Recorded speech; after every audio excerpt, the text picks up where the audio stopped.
یک مقداری مستندات حیات وحش رو این دفعه متفاوت‌تر نگاه کنید.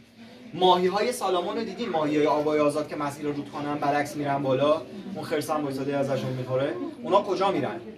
میرن برعکس رودخانه شنا میکنن، میرن همون جایی که متولد شدن خودشون دوباره تخم گذاری میکنن. یک.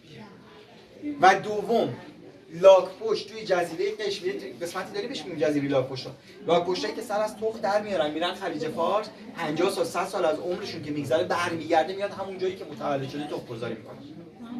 ببینید چه تفکری وجود داشته که میفهمیدن لاک‌پشت یک حیوانیه که راه روشنایی بلده، هدایت کننده این شخص از تاریکی به روشنایی، میکشتن دفن میکردن همراه این شخص که از تاریکی به روشنایی هدایتشون. اگه دقت کنین زیر شکم لاک‌پشته، پشت لاک‌پشت نیست که خودش اونجا اومده باشه لانه گزینی کرده باشه یا حیوان مورد علاقه‌اش باشه.